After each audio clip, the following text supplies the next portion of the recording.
Assalamualaikum warahmatullahi wabarakatuh. Assalatu wassalamu ala asyrafil anbiya'i wal mursalin Sayyidina wa habibina Muhammadin wa ala alihi wa sahbihi ajmain, amma ba'du. Pertama-tama marilah kita panjatkan puji syukur kehadirat ilahi Rabbi, yang mana beliau telah melimpahkan rahmat, taufik serta hidayahnya sehingga kita dapat berkumpul di majelis taklim yang insya Allah penuh barokah ini dalam keadaan sehat walafiat. Pertama-tama sholawat serta salam semoga tetap tercurahkan kepada junjungan kita Nabi besar Nabi Muhammad SAW. Salam, semoga kelak ia memberikan syafaatnya kepada kita. Amin, amin ya rabbal alamin. Saya berdiri di sini ingin berpidato tentang menuntut ilmu. Apakah dengan hanya memeluk Islam kita bisa bahagia? Jawabannya sebenarnya tidak. Bahkan sangat tidak. Kenapa? Percuma jika kita seorang beragama Islam tapi tidak mengerjakan perintah dan tidak menjauhi larangan yang ada. Percuma saja jika ia berstatus Islam di KTP tapi ia tidak sembahyang dan mengerjakan kebajikan. Kekafiran atau kekufuran seseorang yang sudah beragama Islam tapi tidak mengerjakan ajaran Islam tentu ada sebab dan akibatnya. Salah satu penyebabnya adalah tidak ada ilmu yang cukup untuk membentengi hati dan menuntun diri. Oleh sebab itu perlu siraman ilmu yang harus ia dapatkan. Caranya dengan mengaji, mengkaji, dan segala macam aktivitas yang bisa dikatakan menuntut ilmu. Seperti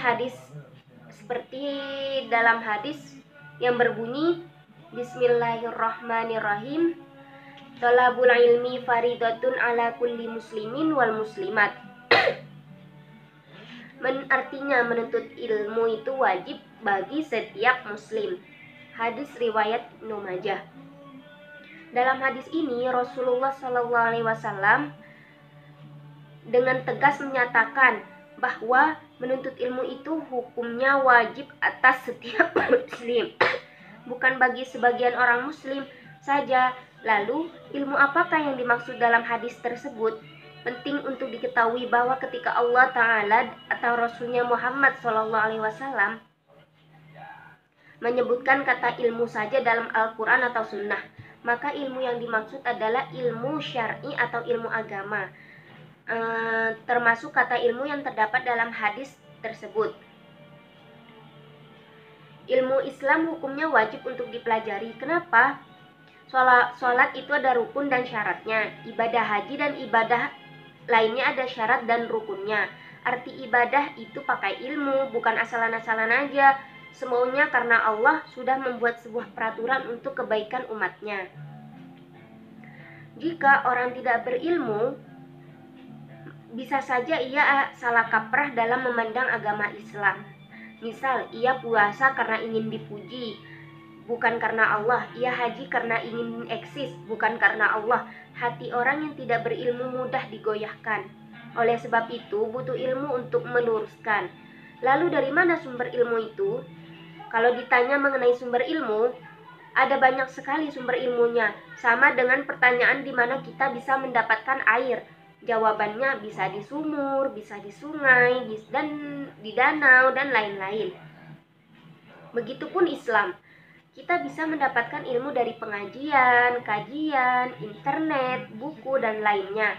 Hanya saja kita harus menyaringnya karena kadang ada beberapa penyimpangan. Jadikan Al-Quran sebagai patokan dasar. Kenapa? Kitab Al-Quran tidak ada keterangan di dalamnya. Ayatnya adalah firman dari Allah, sehingga kebenarannya 100%. Saya akan memberikan contoh terkait pentingnya ilmu menuntut ilmu.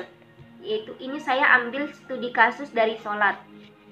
Sholat adalah tiang agama dan ibadah wajib setiap hari. 5 waktu dalam sehari merupakan kewajiban setiap mukmin. Tapi, apakah sholat itu hanya dikerjakan dengan cara membaca bacaan sholat dan menggerakkan gerakan sholat saja? Jawabannya tidak. Sholat adalah waktu di mana kita menghadap kepada Allah. Di saat itulah kita berbicara kepada Allah. Lalu apa yang kita bicarakan kepada Allah? Ya jelas bacaan sholat itu. Misal Bismillahirrohmanirrohim, yang artinya dengan menyebut nama Allah yang lagi maha pengasih, lagi maha penyayang. Lagi maha pengasih, lagi maha penyayang. Kemudian dilanjutkan membaca sembari memaknai artinya, mengalir terus hingga semua bacaan selesai. Tapi bagaimana jika jika tidak mengetahui arti bacaan sholat? Ya belajar sampai bisa mengetahui semua artinya tersebut, belajar sampai hafal. Kenapa harus tahu dan hafal?